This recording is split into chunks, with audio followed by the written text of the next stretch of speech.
Welcome to LMP Sevaj academy. चलिए आज का लेक्चर हम लोग स्टार्ट करते हैं और आज के इस लेक्चर में हम लोग क्लास 10th की मैथ्स करने जा रहे हैं। NCERT के क्वेश्चन करेंगे मैथ्स का।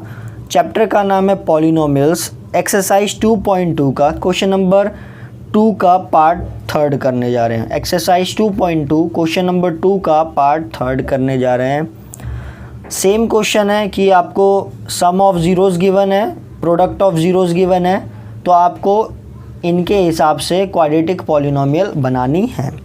चलिए करते हैं सेम चीज़।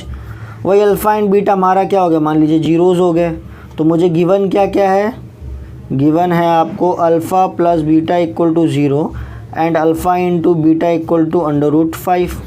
अब हम लोग जानते हैं, वी नो दैट, हम लोग जानते हैं, क्या जानते हैं, जनरल फॉर्म। जनरल फॉर्म क्या होती है, के x square minus alpha plus beta into x plus alpha into beta.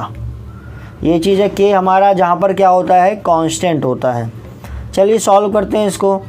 तो x square minus alpha plus beta की जगह 0 into x plus alpha into beta की जगह √5।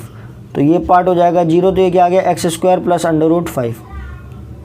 ठीक है, तो यही आपकी क्या बन गई, क्वाड्रेटिक पॉलिनोमियल बन गई। जहाँ पर के की वैल्यू कितनी है, 1, कुछ नहीं तो आप ब्रैकेट में क्या ले सकते हो, 1।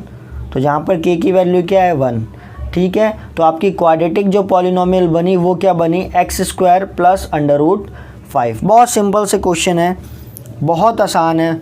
आपको बस जनरल फॉर्म याद रखनी है और जो गिवन है उसको पुटअप करना है, थोड़ी बहुत मैनिपुलेशन करनी है, काम ख़त्म। मैनिपुलेशन भी कब करनी होती है, जब फ्रैक्शन में दिया होता है, अल्फ़ा इंटू बीटा फ्रैक्शन में या अल्फ़ा प्लस बीटा फ्रैक्शन में, ठीक है ना।